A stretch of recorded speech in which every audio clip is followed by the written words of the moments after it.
Okay, तो चलिए ये मेरे ख्याल से मार्केट के लिए इस वीक का शायद आज जो गिफ्ट निफ्टी 150 पॉइंट का आपको अपटिक दिखा रहा है उसमें काफ़ी बड़ा फैक्टर यही है मेरे ख्याल से, क्योंकि हालांकि थोड़ी सी सुगबुगाहट तो हो गई थी थर्सडे को ही, लेकिन जब तक कंफर्म ना हो जाए तब तक मतलब थोड़ा मार्केट शायद मूव ना ले, और इसके लिए एक कंफर्मेशन आया और इसके लिए ये मूव दिखा हमने आज सुबह सुबह। बस एक रिस्क फैक्टर बन रहा है क्रूड प्राइसेस, जो एक पिछली बार लग रहा था कि शायद 80 क्रॉस नहीं करेंगे, अब 84 85 क्रॉस कर रहे हैं। वो एक थोड़ा सा नेगेटिव है, उस चीज़ का ध्यान रखिए। और देखिए एक चीज़ हमेशा मैं कहता हूँ लोगों को, एक होता है व्यू, एक होता है प्राइस एक्शन। मैं व्यू लेके ये चल रहा हूँ कि मार्केट में अब थोड़ा सा एक पॉजिटिविटी आनी चाहिए, लेकिन अगर प्राइस एक्शन उस हिसाब से नहीं बना तो दिक्कत आ सकती है। एक बार ज़रा दिखा दीजिए क्रूड और एशियन मार्केट्स बाकी की, क्योंकि जैसे मैं कह रहा हूँ एक थोड़ा सा वो एक नेगेटिव फैक्टर रहेगा। प्लस ये एशिया इस समय, लेकिन क्रूड दिखाइए पहले, क्रूड ज़्यादा ज़रूरी है इस समय, सबसे इंपॉर्टेंट फैक्टर। अगर एक ही नेगेटिव फैक्टर है मार्केट में इस समय तो वो क्रूड है, जो इस समय थोड़ा सा नेगेटिव में है। खैर एनीवे, अब एक काम करते हैं, अब आपको बताते हैं कि मार्केट के लिए किस तरीके का ये वीक रहने वाला है। और काफ़ी बड़ा हफ्ता है वैसे मार्केट के लिए, क्योंकि एक तो नंबर्स हैवी है इस वीक में, काफ़ी नंबर्स आने हैं। मारुति के नंबर्स हैं, एसबीआई के नंबर्स हैं, आज ऑब्वियसली आईटीसी और बजाज फाइनेंस के नंबर्स हैं, Tata Motors, NTPC, doctor Reddy's. अब इनमें सबसे इम्पॉर्टेंट जो नंबर रहने वाला है आशीष, वो मेरे हिसाब से स्टेट बैंक ऑफ इंडिया, क्योंकि अब तक बैंक निफ्टी में जितने भी नंबर्स आए सब में एक प्रॉब्लम थी कि मार्जिन में कंप्रेशन था थोड़ा सा, और हमने लगातार देखा एचडीएफसी बैंक के साथ तो शुरुआत हुई, इवन आईसीआईसीआई बैंक में भी वो प्रॉब्लम आई। इंडसइंड ने भले ही ठीक ठाक मेंटेन रखे अपने मार्जिन, लेकिन इंडसइंड बैंक भी नहीं टिका, लेकिन उसके सामने पीएसयू बैंकों ने फिर भी ठीक ठाक अपने मार्जिन संभाल लिए। अब बैंक निफ्टी को अगर कोई एक सहारा दे सकता है पीएसयू बैंकों में तो वो एसबीआई है, इसके लिए एसबीआई के नंबर्स काफ़ी इंपॉर्टेंट हैं। और उसके अलावा बाकी जो नंबर्स हैं उसमें काफ़ी डोमेस्टिक फेसिंग कंपनीज जैसे एनटीपीसी है, आपका मारुति है, ऑब्वियसली उसके अलावा टाटा मोटर्स जहाँ इतनी बड़ी रैली हुई है वहाँ पर नंबर्स का अच्छा आना ज़रूरी है। सिप्ला के बहुत शानदार नंबर्स से मार्केट एज्यूम करेगा कि डॉक्टर रेड्डीज, क्योंकि वो भी यूएस बेस्ड एक फार्मा कंपनी है, वहाँ पर शायद नंबर्स अच्छे आएंगे। उसके अलावा हम फर्स्ट को बहुत, मेरे ख्याल से इस पूरे कैलेंडर का सबसे बड़ा दिन 1 फरवरी होने वाला है, क्योंकि 31 को फेड का डिसीजन आ जाएगा। फर्स्ट को हम उसको रिएक्ट करेंगे, फर्स्ट को बजट भी है और फर्स्ट को निफ्टी की वीकली एक्सपायरी भी है, तो इतना सब कुछ लाइंड अप है यहाँ पर। और जहाँ तक बात है ऑटो सेल्स की, वो भी आएंगे फर्स्ट और सेकंड को, तो सब कुछ मिलाकर बहुत इंपॉर्टेंट वीक है। और हम एक सेटअप पे आएंगे उससे पहले मैं लेकिन एक चीज़ आपको दिखा रहा हूँ जो बहुत इंटरेस्टिंग है, जो एक और मुझे फैक्टर कॉन्फिडेंस दे रहा है थोड़ा सा लॉन्ग बनाने के लिए, एफआई पोजीशनिंग वर्सेस मार्केट का मूव। जब भी एफआई अग्रेसिवली मार्केट में सीरीज की शुरुआत में शॉर्ट होते हैं, नॉर्मली एक रैली आती है, और जब भी एफआईज लॉन्ग होते हैं तब मार्केट में डिक्लाइन आती है। उसके एग्जांपल्स हैं 2023 अप्रैल में जब 91% शॉर्ट थे, 800 पॉइंट की रैली आई। नवंबर 2023 में जब हमने शुरुआत भी की थी वॉल के साथ, उसने शुरुआत की थी, तब 90% शॉर्ट थे, 1200 पॉइंट की रैली आई। उसके मुकाबले जनवरी में जब एफआईज लॉन्ग थे, 70% लॉन्ग थे, तब मार्केट में करेक्शन आ गई 426 पॉइंट की, और अब ऑलमोस्ट 80% शॉर्ट, 80% उसमें शॉर्ट पे शुरुआत हो रही है फरवरी की। तो फिर मुझे लग रहा है कि यहाँ पर शायद मार्केट में रैली आनी चाहिए, ये एक व्यू बन रहा है। भरोसा पड़ रहा है भाई, फरवरी की सीरीज थोड़ी सी रिलीफ शायद लेकर आए, हालात पटरी पे लौटे, कुछ नहीं तो शायद थोड़ा सा एक्यूमुलेट करने के, खरीदारी करने के अब मौके ढूंढने चाहिए इस बाजार में। समीकरण, डेटा पॉइंट्स उस तरफ इंडिकेट करते हुए, और इसको और डिस्कस करेंगे। खैर, फरवरी की सीरीज का आगाज आज से होने जा रहा है और शुरुआत बढ़िया मजबूती के साथ होगी। 150 पॉइंट उछाल, कुछ हद तक हमारे इंटरनल समीकरण जो हुआ बिहार में शायद उसका इंपैक्ट है, और कुछ हद तक ग्लोब भी सपोर्टिव है। अब जब ग्लोब सपोर्टिव है तो आज की तस्वीर रख देता हूं, लेकिन आज की तस्वीर से ज्यादा इंपॉर्टेंट 2 दिनों को डाइजेस्ट करना है हमको। खैर, आज एशियाई पीयर्स किस तरह का कामकाज कर रहे हैं प्लीज दिखाइएगा। ज्यादातर मार्केट्स बढ़िया हरे निशान के साथ ही ट्रेड करते हुए आपको नजर आएंगे, और ओवर द वीकेंड फ्राइडे के यूएस की चाल भी स्क्रीन पर रख देता हूं। मिला जुला था फ्राइडे का सेशन, कोई नैस्डैक हल्के दबाव में था, एसएनपी बिल्कुल फ्लैट था, कोई डाउ हल्के हरे निशान में था, लार्जली तीनों बेंचमार्क्स फ्लैट लाइन के आसपास थे। पर हमें तो थर्सडे भी जो सेशन में हुआ यूएस के और एशिया में जो हुआ उसके बाद का, वो सब डाइजेस्ट करना जरूरी है। तो हमें 2 दिन के यूएस के क्यूज डाइजेस्ट करने, और उसको इजीली पुट अक्रॉस करने के लिए बेहतर तरीका है तब और अब दिखा देता हूं आपको। थर्सडे 3:30 बजे कहां थे और आज सुबह 8 बजे कहां खड़े हैं वही फ्यूचर्स। वो देखिए डिफरेंशियल तेजी का है। यूएस में हमने जहां छोड़ा था वहां से अच्छी खासी तेजी आई है और कुछ हद तक वो तेजी का तड़का इस गिफ्ट निफ्टी में रिफ्लेक्ट भी कर रहा है। ऐसे में ग्लोबली मूड कैसा है, हमने डोमेस्टिक क्यूज तो एक हिंट डिस्कस कर लिया कि समीकरण बढ़िया हो रहे हैं 2024 के आम चुनावों के लिए, लेकिन ग्लोब क्या कहता है, संकेत वहां से कैसे आ रहे हैं, क्योंकि इंपॉर्टेंट हफ्ता सामने खड़ा हुआ है उनके लिए भी। Neeraj ji good morning, mood माहौल कैसा है भाई?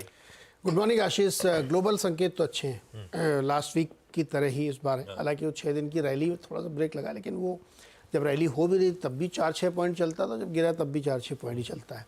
तो इसलिए इंडेक्स देख के अंदाजा लगाइए, स्ट्रेंथ बहुत है मार्केट में वहाँ पे। तो अगर आप डीप में जाके देखेंगे तो इंटेल के रिजल्ट बहुत अच्छे नहीं थे और गार्डियंस उन्होंने कम अच्छा दिया है, इसलिए इंटेल में अच्छी खासी गिरावट देखने को मिली, टेस्ला में काफ़ी गिरावट देखने को मिली, इसलिए नैस्डैक और S&P दोनों नीचे आ गए थे। IBM ने हालांकि अच्छे रिजल्ट दिया तो उसमें तेज़ी थी। तो रिजल्ट के आधार पे इंडेक्स वहाँ पे थोड़ा थोड़ा रिएक्ट करा, लेकिन 2-3 नंबर्स बढ़े हैं। जैसे GDP का नंबर आया, काफ़ी स्ट्रॉन्ग नंबर है। एनुअलाइज GDP भी काफ़ी स्ट्रॉन्ग है और क्वार्टरली जो आई वो भी स्ट्रॉन्ग है। हालांकि जो फेड अनुमान लगा रहा था उससे 0.1% कम है, तो ये कंफर्ट जोन है वहाँ पे। साथ ही वो जो PCE का नंबर देखते हैं तो कोर पे देखिए या ओवरऑल PC नंबर देखिए, वो नंबर थोड़ा सा मार्केट जो सोच रहा था उससे 0.1% ज़्यादा है, बढ़ के आया है, लेकिन अभी भी 3% से नीचे अगर इन्फ्लेशन है तो ये कंफर्ट जोन में आता हुआ दिख रहा है। तो अभी इन दोनों नंबरों को देखते हुए लोग ये अंदाज़ा लगा रहे हैं कि जो फेड की बैठक के बाद प्रेस कॉन्फ्रेंस होगी, क्या उसमें वो अपनी कमेंट्री में ऐसा कोई हिंट देंगे क्या, तो वो सुनना चाहते हैं लोग। और जो एक थ्योरी थी होप की कि रेट कट आएंगे, वो अभी भी इंटैक्ट है नंबर्स के बावजूद। इस हफ्ते भी हालांकि जोल्ट के नंबर आएंगे, बहुत सारे इंपॉर्टेंट नंबर है, PMI के बहुत इंपॉर्टेंट नंबर इस बार US के आएंगे। तो इन सब को देखते हुए आप US के मार्केट से कोई कंप्लेंट नहीं कर सकते, बहुत स्ट्रॉन्ग नंबर वहाँ पे हैं, इकॉनमी के भी और मार्केट के भी। अब दूसरी चीज़ क्रूड थी, क्यों इतनी तेज़ी आई, तो क्रूड में तेज़ी एक तो US के जो स्ट्रॉन्ग नंबर हैं उसका असर ज़रूर था, लेकिन दूसरा बड़ा ये था कि रेड सी में एक रशियन वेसल पे हौती आतंकवादियों ने एक हमला किया वहाँ पे, उसकी वजह से थोड़ा सा क्रूड में एक बाउंस आया कि शायद सप्लाई और डिस्टर्ब ना हो जाए कहीं, तो ये एक शॉर्ट ब्लिप है जिसकी वजह से क्रूड आप तेज़ी आप देख रहे हैं। तीसरी बड़ी घटना चाइना की तरफ से, जहाँ पे शॉर्ट सेलिंग पे बैन लगाया गया कि इंस्टीट्यूशनल लॉक्ड जो शेयर्स हैं उसको आप शॉर्ट सेल नहीं कर सकते हैं। वो मार्केट संभालने के लिए चाइना ऐसे मेजर्स लेता रहता है, तो उसके वजह से भी हमको लगता है कि एशियन मार्केट में अगर आप देखेंगे तो इसका एक इम्पैक्ट देखने को मिलेगा। तो कुल मिला के आप ये कह सकते हैं कि ग्लोबल क्यूज़ बहुत पॉजिटिव है, कोई दिक्कत नहीं है। सबकी नज़रें वो थर्सडे की मॉर्निंग पे लगी रहेंगी जब हम लोग उस पर रिएक्ट करते हुए देखेंगे। भैया ग्लोबली कोई दिक्कत नहीं है। ये जो पायरेट्स वाली बात कर रहे हो ना, मैंने एक ऐसी वीकेंड पता नहीं कैसे एक वीडियो पॉपअप हुआ था, कैसे शिप्स अपने आप को जब पायरेट इन्फेस्टेड जोन में जाना था तैयार करती, बार्ब्ड वायर्स पूरी शिप पे लगाए जाते हैं, इवन CD-VD सब जगह बार्ब्ड वायर्स लगा दिए जाते हैं ताकि वो आने में उनको दिक्कत हो। क्या तैयारी करनी पड़ती है बेचारों को और क्या रिस्की है। खैर ये सब इंपैक्ट दिख रहा है। वो टेस्ला ने भी अपना प्रोडक्शन आज से रोक दिया बर्लिन के प्लांट पे, यही कहते हुए कि अब रॉ मटेरियल पहुंच नहीं पा रहा है, माल आ नहीं पा रहा है, अनड्यू डिलेज देखने को मिल रहा है। तो ये जो रेड सी क्राइसिस अब खिंच रहा है वो थोड़े से समीकरण बिगाड़ रहा है, और यही एक डर था, ये महंगाई की तरफ भी डर बढ़ेगा। खैर वो देखते हैं कैसे प्ले आउट होता है। क्रूड तो खैर टेम्परली समय $85 तक उछल गया था, तो थोड़ा सा पेन बना हुआ है, लेकिन ठीक है। ग्लोबल संकेत पिछले हफ्ते भी बढ़िया थे, आज भी जो हैंडओवर आया एक्सटेंडेड वीकेंड के बाद नहीं, लॉन्ग वीकेंड के बाद, वो बढ़िया ही है। पर दिक्कत तो वो है कि वो FIs की रिलेंटलेस कैश की सेलिंग उसी ने सरदर्द बना रखा था। कैसे समीकरण बैठ रहे हैं डेटा पॉइंट से, हमारा ट्रेड सेटअप कैसा लग रहा है आपको? हाँ, उसमें आशीष मैं एक चीज़ कहूँगा, FI की जो सेलिंग है वो एक स्टॉक स्पेसिफिक सेलिंग है। हाँ। अगर आप एक्स ऑफ HDFC बैंक देखें, HDFC बैंक में खाली 30,000 करोड़ की सेलिंग हुई है, ठीक है, तो वहाँ पर इतनी सेलिंग आ गई, उसकी वजह से ये इम्पैक्ट है FI सेलिंग का। ऐसा नहीं है कि FIs ने कोई डिसाइड कर लिया कि अब हम इंडियन मार्केट को बेच के जा रहे हैं, ऐसा कुछ नहीं है। और जब भी ये स्टॉक स्पेसिफिक इश्यूज होते हैं ना, वो एक हमेशा आपको, अगर उसकी वजह से ब्रॉडर मार्केट में करेक्शन आती है, एक बहुत अच्छी अपॉर्चुनिटी देते हैं आपको। देखिए मेरा व्यू मार्केट पर कभी भी नेगेटिव नहीं रहा। मैं जो कई लोगों ने कहा कि वो जो 22,124 पर हमने कि वो एक व्यू लिया था कि अब थोड़ा कॉशियस हो जाइए, वो डराने के लिए नहीं था, वो डराने और चेताने में फ़र्क होता है। और थोड़ा सा एक ये था कि भाई आपने इतना प्रॉफिट बनाया, थोड़ा उसको कंजर्व कर लीजिए, दोबारा मार्केट मौके देगा आपको। मार्केट बहुत बड़ी बुल मार्केट में है और उसमें बीच बीच में ऐसी करेक्शंस आएंगी, 1000-1500 पॉइंट की करेक्शन आनी भी चाहिए। इनफैक्ट जनवरी की मार्केट ना मेरे लिए सबसे अच्छी थी। क्यों? क्योंकि जनवरी की मार्केट में आप अगर एक चीज़ देखेंगे ना, HDFC बैंक 15% गिरा, उसके सामने भारतीय एयरटेल 15% चला। ठीक है, आप इंडिविजुअल सेक्टर्स और स्टॉक्स में अगर आपने सही सिलेक्शन किया, पेयर ट्रेड्स बनाई अगर आपने, तो मार्केट ने बहुत पैसा बना के दिया। अच्छे नंबर्स में मार्केट ने जबरदस्त रिवॉर्ड किया, और Oracle सबसे बड़ा एग्जांपल था। खराब नंबर्स में मार्केट ने ब्रूटली पनिश किया, LTI माइंट्री एक एग्जांपल था। तो जब ऐसी मार्केट हो ना जहां पर आपको एक ही सेक्टर में दोनों तरफ की ट्रेड्स मिले, एक ही उसमें आपको अगर आप आइडेंटिफाई करना जानते हैं तो मार्केट आपको अच्छा पैसा बना के दे, वो मार्केट आपके लिए। अगर जनवरी में आपने पैसा बनाया है ना, आप समझ लीजिए मार्केट आपके लिए है। फुल टाइम प्रोफेशन भी है आपके लिए भले ही मार्केट, अगर आपने जनवरी में पैसा बनाया तो। और जनवरी जैसे मंथ आने चाहिए बीच बीच में, इस तरीके के मंथ जिसमें मार्केट इस तरीके से ब्रूटली आपको करेक्शन भी दिखाए और थोड़ा सा आगे भी बढ़े। चलिए मैं आपको इस बेसिक सेटअप पे ले आता हूँ। पहले तो लेकर आते हैं फेब सीरीज रही कैसी है मार्केट के लिए हिस्टोरिकली। जनवरी सीरीज की हमने बात की थी कि काफ़ी वॉलेटाइल रहती है, फरवरी उसका भी एक कदम आगे है, क्योंकि परसेंटेज मूव यहाँ ज़्यादा बड़े होते हैं। एक सिर्फ 2019 को छोड़ दीजिए आप, उसके अलावा 2020, 2021, 2022, 2023 सब में बड़े मूव्स आए हैं। और 2022 और 23 में तो एक डिफरेंस ये भी था, 2023 में तो खासतौर से वो अदानी ग्रुप वाला फैक्टर आ गया था 2023 वाले बजट से पहले इसके लिए। लेकिन 2021 में हम 9% चले भी थे। तो ये चीज़ बहुत इंटरेस्टिंग है कि मार्केट कैसे रहने वाली है फरवरी में। मेरे ख्याल से मार्केट इस बार तैयार है थोड़ा सा इस पैटर्न को तोड़ने के लिए और ग्रीन में आने के लिए, क्योंकि थोड़े से समीकरण बदले हैं यहाँ पर। रोल ओवर 81% है निफ्टी का, 78% के करीब एवरेज है, और अग्रेसिव शॉर्ट रोल ओवर हुए हैं। अग्रेसिव शॉर्ट रोल ओवर हुए हैं, तो ये इंटरेस्टिंग है। ये देखिए सीरीज़ के मूव्स आ गए आपके लिए, एक नेगेटिव, दो पॉजिटिव, एक नेगेटिव। मुझे लग रहा है कि अब शायद वापस पॉजिटिव का मूव आए यहाँ पर। और रोल ओवर्स की एवरेज देखें अगर आप, तो 73, 79 रही है, हम 81% पर हैं। और ओपन इंटरेस्ट अगर सीरीज़ की शुरुआत में देखें तो 1.22 करोड़ शेयर्स का ओपन इंटरेस्ट है। और अगेन जैसा कि मैं कह रहा था कि ये थोड़ा सा ज़्यादा शॉर्ट रोल ओवर है, इसकी वजह से। अगली प्लेट पे आ जाइए। स्टार्ट ऑफ द सीरीज़ का ओपन इंटरेस्ट जो है निफ्टी का फरवरी सीरीज़ में 1.22 करोड़, जनवरी में उससे थोड़ा ज़्यादा था 1.29। और FI लॉन्ग एक्सपोजर एक बार फिर से रिविजिट करते हैं उसको। नवंबर में हम 11% थे, आपने देखी थी कितनी बड़ी रैली हुई थी। दिसंबर में 36% पे थे, जनवरी में 70% पर थे, और अब वापस हम 22% पर हैं। मेरे ख्याल से मार्केट में अब स्कोप है, ये 22 का वापस 10 हो सकता है मैक्सिमम, लेकिन उसमें ज़्यादा डाउनसाइड नहीं आएगी, अपसाइड ज़्यादा है। मैं इस सीरीज़ को लेकर मेरा व्यू ये है कि डाउनसाइड है करीब करीब 21,000 तक की, और अपसाइड है करीब करीब 22,500 तक की। एक बार वापस मुझे लग रहा है कि इस सीरीज़ में हम ऑल टाइम हाई टेस्ट कर सकते हैं। ये मेरा एक बेसिक व्यू बन रहा है। 21,000 तक की डाउन साइड और 22,500 तक का अपसाइड, तो जहां खड़े हैं उस लिहाज से रिस्क रिवॉर्ड के समीकरण तो बहुत बढ़िया बैठते हुए आपको नजर आएंगे। खैर, ये हो गया बढ़िया ग्लोबल संकेत, और ये आ गया बढ़िया सा ट्रेड सेटअप। थोड़े से एक्सेसेस की तरफ बढ़ रहे हैं जो दिखा रहे हैं शायद इवेंचुअली यहां से अच्छे समीकरण बैठे। पर आज का अप्रोच, अब शुरुआत जो सीरीज की होनी है वो तो 150 पॉइंट का तगड़ा गैप अप मिलना है। उस गैप के बाद हमारी रणनीति आज क्या वॉच आउट करना है, क्या लेवल्स देखूं? देखिए, पहली बात तो ये है कि आज मार्केट के टेक्सचर का टेस्ट है। हम जो मर्जी कह लें कि मार्केट में पॉजिटिविटी है, सब कुछ है, अगर आज मार्केट नहीं चला तो बहुत बड़ा नेगेटिव होगा। और नहीं चला मतलब चलिए, क्योंकि इतना मार्केट गिरा है पिछले कुछ दिनों में, हो सकता है एक बार के लिए हायर लेवल पर थोड़ा सा मार्केट में डिक्लाइन आए। तो आज लिटरली अग्नि परीक्षा है मार्केट की। अगर आज का गैप अप सस्टेन हो गया तो ये बहुत बड़ा पॉजिटिव है। और मैं हमेशा एक चीज़ कहता हूँ, मार्केट में ना गैप अप गैप डाउन की कोई वैल्यू नहीं होती। मार्केट क्लोज कहाँ हो रहा है वो ज़रूरी है। थर्सडे का क्लोज बुरा नहीं था, थर्सडे का आप एक बार फिर से इंटरडे चार्ट लेकर आइए, और जिस तरीके से लास्ट के 1 घंटे में मार्केट ने शॉर्ट कवरिंग दिखाई थी एक ट्रेंडिंग सीरीज़ के बाद, वो बड़ा पॉजिटिव था। ठीक है, तो एक तो आपने सीरीज़ लो को 100 पॉइंट से बचाया, प्लस 100 पॉइंट आपने ऐड किए थर्सडे को। 21,247 का लो था, वहाँ से हम 21,352 पर बंद हुए। तो अगर ऐसे 2-3 दिन हो जाए जिसमें मार्केट हाईएस्ट पॉइंट पर बंद हो, तो वो बहुत बड़ा पॉजिटिव होगा। यहाँ पर सपोर्ट कहाँ पर है? पहला सपोर्ट है 21,352 जो कि थर्सडे का क्लोज है। ठीक है, और बड़ा सपोर्ट है 21,247 पर जो कि थर्सडे का लो है।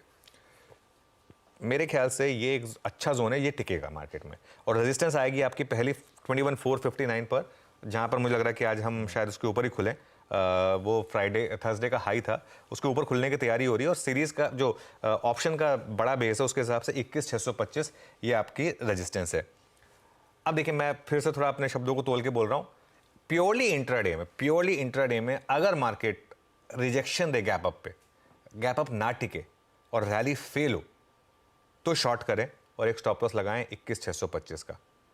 अगर अगेन इस चीज़ को समझ लें, रैली फेल होनी चाहिए और रैली फेल होने का मतलब है एक 40-50 पॉइंट का रेड बार बने, तब एक वहाँ पर आप शॉर्ट ट्रेड लें और 21,625 का स्टॉप लॉस लगाएं। और उसके बाद बाय जोन बनेगा मेरे ख्याल से 21,450 से 21,500 का।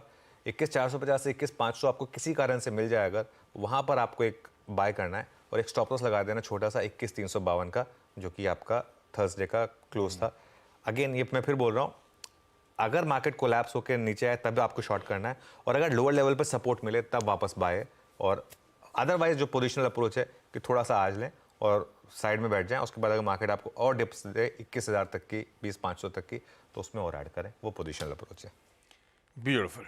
तो भाई साहब, आज है बड़ा इम्तिहान का दिन। आज होना है बाजार के टेक्सचर का टेस्ट। बहुत इंपॉर्टेंट ये देख लेना कि ये गैप सस्टेन हो रहा है कि नहीं, या फिर हम इस गैप को सरेंडर कर रहे हैं। लेवल्स ब्यूटीफुली प्रोड्यूसर साहब ने भी जो मेंशन हुए थे आपको आपकी स्क्रीन पे रख दिए। इन केस मिस आउट कर दिया है, आवाज के सोशल मीडिया प्लेटफॉर्म्स पे पूरी स्ट्रैटेजी कट के चलनी शुरू हो जाएगी, वहां पे जाके आप रिविजिट भी कर सकते हैं। अब मैं आगे बढ़ रहा हूं निफ्टी बैंक की तरफ, क्योंकि अभी चर्चा भी हुई थी निफ्टी बैंक एक पेन पॉकेट, और उसमें भी HDFC बैंक ने सारे समीकरण बिगाड़े थे। जो जितना कुचला जाता है वो उतनी बढ़िया बाउंस बैक भी कर सकता है। अभी निफ्टी बैंक क्या देखना होगा, इसमें क्या वेट करूं? देखिए, इसमें ना एक चीज़ है, इसमें सबसे बड़ी दिक्कत आएगी HDFC बैंक, अभी भी वो दिक्कत बना हुआ है। और देखिए LIC भले ही 9.99% स्टेक ले ले, उससे कुछ मतलब इतना मुझे लगता नहीं कि वो कोई गेम चेंजर है, फ्रैंकली। ठीक है ना, तो इस चीज़ को आपको समझना होगा। बस ये है कि कभी ना कभी तो जाके FI की सेलिंग खत्म होगी HDFC बैंक में, वो सारा तो बेच के निकल नहीं जाएंगे, कुछ तो एकदम लॉन्ग ओनली फंड्स हैं। और एक चीज़, कुछ लेवल पर आकर FI बाय भी करेंगे, ऐसा नहीं है। देखिए एक चीज़ समझिए इस चीज़ को, ये HDFC बैंक है, ये अपने आप में एक इंस्टीट्यूशन है, ठीक है ना। ये कोई ऐसा नहीं है कि फ्लाई बाय नाइट कोई बैंक आया था, वो थोड़ा सा बस सुबह चला गया। एक आध क्वार्टर की दिक्कत है, कोई दिक्कत नहीं है। बहुत लोगों ने मेरा पुराना वीडियो वायरल किया था ट्विटर पे, जिसमें मैंने कहा था कि अक्टूबर से दिसंबर का HDFC बैंक के नंबर शायद अच्छे आएंगे। गलती सबसे होती है, मैंने भी गलती की, मुझे एक assumption था कि नंबर्स अच्छे आएंगे, नंबर्स काफ़ी ख़राब आ गए। मार्केट पोजीशन था अच्छे नंबर्स के लिए, नंबर्स ख़राब आ गए, स्टॉक बिक गया। कोई दिक्कत नहीं है, ये सब चीज़ें चलती रहती है मार्केट में। लेकिन एक चीज़ है, बैंक निफ्टी ने all sudden done 200 day moving average को ब्रेक नहीं किया क्लोज पे। 200 डे सिंपल मूविंग एवरेज बार बार थर्सडे को भी देखिए क्या शार्प रिवर्सल आया, एकदम शार्प। 44,429 से हमने 400 पॉइंट का रिवर्सल दिखाया। तो अभी के लिए आप बैंक निफ्टी में इंट्राडे रहिए, पोजिशनली अभी भी बैंक निफ्टी में कोई ट्रेड बनी नहीं है, इंट्राडे रहिए। पहला सपोर्ट है आपका 44,705 पर, जो कि 200 डे मूविंग एवरेज, और बड़ा सपोर्ट है 44,429 पर थर्सडे का लो। अच्छा एक और चीज़ समझिए, 200 day moving average, rising moving 200 day moving average, जो आपको बता रही है कि लार्जर ट्रेंड पॉजिटिव है मार्केट का। ठीक है, 2-3 बार टेस्ट हुआ, 200 डे मूविंग एवरेज डिफेंड हुआ, ये बहुत बड़ी पॉजिटिव है मार्केट के लिए। सपोर्ट यहाँ पर मैंने बता दिया आपको, रेजिस्टेंस है 45,139 पर पहला थर्सडे का हाई, और बड़ा रेजिस्टेंस है 45,500 का ऑप्शंस बेस्ड। अगेन यहाँ पर सेल ट्रेड क्या है, प्योरली इंट्राडे बेसिस पर।